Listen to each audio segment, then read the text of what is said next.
Hi guys, welcome back to our channel trading university. Last video में हमने बात करी थी कि सपोर्ट एंड रेजिस्टेंस कैसे ड्रॉ करते, उसको कैसे आइडेंटिफाई करते, उसका स्ट्रेंथ क्या है, इंपॉर्टेंस क्या है। इस वीडियो में चलिए मैं आपको ट्रेंड आइडेंटिफाई करना बताऊंगा। ये हमने पढ़ लिया। अब ट्रेंड लाइन कैसे ड्रॉ करते और उसका सपोर्ट एंड रेजिस्टेंस का क्या इंपॉर्टेंस है, चलिए। तो मैं सबसे पहले चार्ट ले लेता हूँ। तो ये चार्ट मैंने अभी टाटा कॉफी का खोला है। टाटा कॉफी के चार्ट पे अगर मुझे एक ट्रेंड लाइन देखना है कि अप ट्रेंड है, डाउन ट्रेंड है या साइडवेज है, तो मैं सबसे पहले, बहुत सिंपल फॉर्मूला है ट्रेंड लाइन ड्रॉ करने का। आप कोई भी बढ़ता हुआ मार्केट, क्योंकि चार्ट पे तो बहुत ही ईजी है, ऐसे मैथमेटिकली भी अप्लाई करते हैं, रिग्रेशन लाइन ड्रॉ करते हैं स्टैंडर्ड डेविएशंस निकाल के उसके पॉइंट पर, उसमें भी रिग्रेशन लगा सकते हैं, वो भी मैं आपको करके दिखाऊंगा। वो एक तरीका होता है। सेकेंड तरीका ये है कि आप लो पॉइंट पकड़ो एक, और एक दूसरा लो पकड़ो और उसको मैच कर दो आगे तक जहां भी ड्रॉ होता है। ये डेली टाइम फ्रेम है। मैं इसको थोड़ा चार्ट को छोटा कर लूंगा ताकि इजी से कर पाए, हम लॉन्ग टाइम फ्रेम पे देख पाए। मैंने इस लो पे एक पॉइंट डाला और इस लो पे मैंने अटैच कर दिया और मैंने खींच दिया इस लो से उस लो तक। अब मैं बड़ा करके देखता हूँ क्या इसने एक सपोर्ट की तरह एक्ट किया है। तो मैं देख रहा हूँ कि ये line as a support and resistance दोनों की तरह एक्ट किया है। जब प्राइस यहाँ पे था तो यहाँ से बाउंस किया, फिर वापस इधर से आया, बाउंस किया, फिर बाउंस किया, एक बार के लिए ब्रेक किया, फिर ये रेजिस्टेंस की तरह एक्ट करने लग गया इस जोन पे। फिर ये इधर ही साइडवेज होके चला और यहाँ पे एक बड़ा मूव आया। तो आप दो तीन तरीके से, दो ट्रेंड लाइन भी बना सकते हो, तीन ट्रेंड लाइन भी बना सकते हो छोटे मोटे ट्रेंड्स देखने के लिए। अब यहाँ पे भी रेजिस्टेंस की तरह एक्ट किया और इसको ने इस ट्रेंड को ब्रेक कर दिया with the high volume, average volume से ज्यादा है वॉल्यूम। एंड हमने पिछले कुछ दिनों में अच्छा अप ट्रेंड भी देखा है, ये काफी स्टीप अप ट्रेंड है।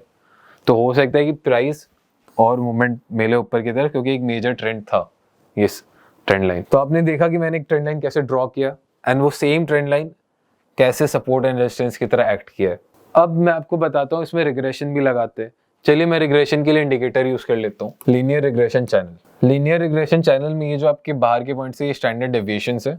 अगर आपको मैथ्स पता है, स्टैटिस्टिक्स पता है, तो ये उसके कॉन्सेप्ट है, मैं उसमें डेप्थ में जाऊंगा नहीं। अब आप देखो ये रेड लाइन कितना अच्छे सपोर्ट एंड रेजिस्टेंस की तरह एक्ट किया है। यहाँ पे मैं स्टॉक चेंज करके भी देखता हूँ। चलो मैं मैरिको ले लेता हूँ। मैरिको में मैं देख रहा हूँ कि डाउन ट्रेंड है, लीनियर रिग्रेशन नीचे की तरफ है, मेजर ट्रेंड मतलब नीचे की तरफ जा रहा है एंड ये सपोर्ट की तरह एक्ट करेगा और ये रेजिस्टेंस की तरह एक्ट करेगा। बहुत बार हम लोग इसको चैनल भी बोलते हैं कि चैनल बना लेना, कि एक हमने सपोर्ट एंड रेजिस्टेंस का ऊपर की तरफ या नीचे की तरफ चैनल बना लिया एंड हम प्राइस को हम उसी रेंज में आइडेंटिफाई कर रहे हैं। अब हम ट्रेडिंग की बात करते हैं कि ट्रेडिंग कैसे होगी। एक बायर है तो उसको इस सपोर्ट का वेट करना है, ये नीचे वाला लाइन ऐसे सपोर्ट की तरह एक्ट कर रहा है। तो जब भी प्राइस इस लाइन के पास आएगा वो बाई करेगा और उसका टारगेट प्रॉफिट होगा रेजिस्टेंस के पास, और यहाँ पे वो सेल कर देगा, और यहाँ पे हो सकता है कि वो शॉर्ट भी कर ले नेक्स्ट सपोर्ट के लिए। तो ये चैनल बनता है हिस्टोरिकल प्राइसेस से, उसका रिग्रेशन लाइन निकाल के स्टैंडर्ड डेविएशन बना के।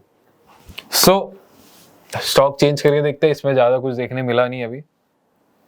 आईटीसी में बहुत ही क्लियर है कि कोई अगर यहाँ से रिग्रेशन लाइन बन रहा है तो कोई यहाँ पे शॉर्ट करेगा, यहाँ पे प्रॉफिट बुक करेगा और यहाँ पे बाई कर लेगा, और उसका नेक्स्ट टारगेट प्रॉफिट इस लाइन के यहाँ पर होगा, वो यहाँ पे प्रॉफिट बुक करेगा, फिर में भी शॉर्ट कर दे। तो हमें एक रिग्रेशन चैनल देखने को मिल रहा है आईटीसी में। अब ये मैनुअली भी हो सकता है।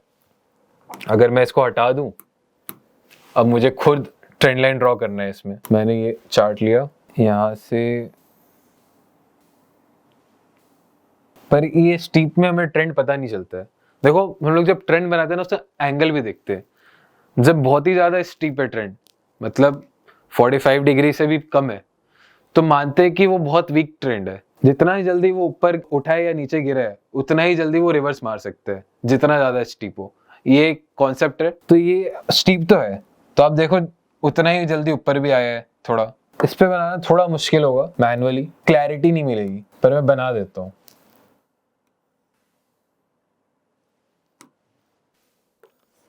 और कैसे इसमें बन सकता है, अब ये साइडवेज है तो इसको कैसे जोड़ोगे आप।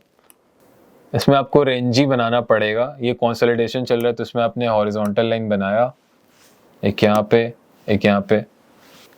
अब एक स्कैल्पर क्या करेगा, इधर बाई करेगा, सेल करेगा, सेल करेगा, बाई करेगा। तो ये जब प्राइस साइडवेज चल रही है कंजेशन में, पर ये आपको कब आइडेंटिफाई होगा कि कंजेशन में ये और नीचे नहीं जाएगा।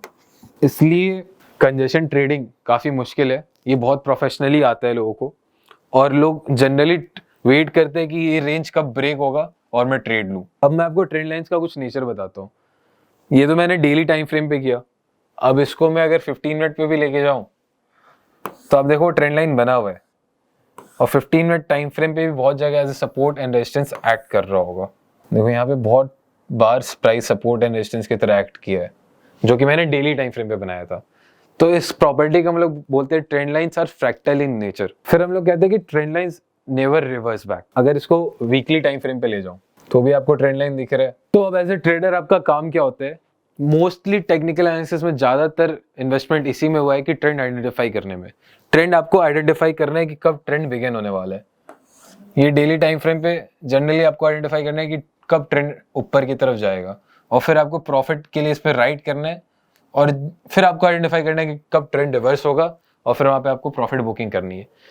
मेन कॉन्सेप्ट टेक्निकल एनालिसिस का यही है कि हम लोग को ट्रेंड आइडेंटिफाई करना है कि when the trend is beginning either on the upside either on the down side, and we have to ride on that trend, और फिर वहां पे प्रॉफिट बुक करना है जब ट्रेंड रिवर्स आने वाला है। इसमें आपको रिस्क मैनेज करना है कि अगर आप यहाँ पे घुसे और आपके डायरेक्शन में मूवमेंट नहीं आता है, अपोजिट हो जाता है, तो फिर कितना लॉस बुक कर रहे हैं, ऊपर की तरफ कितना आपको जाना है बुक करना है, या क्या क्या कंफर्मेशन आप देख रहे हो प्रॉफिट बुक करने के लिए। So this all things you have to consider before trading on a particular opportunity. सो मैं आपको बेसिक रूल यही बताऊंगा कि कोई भी रूल नहीं है टेक्निकल एनालिसिस में कि आपको ऐसे ही ड्रॉ करना है। मैंने बहुत बार ट्रेंड लाइन बनाते हुए लोअर लोज लिए थे, मतलब मैंने शैडो से बनाए थे।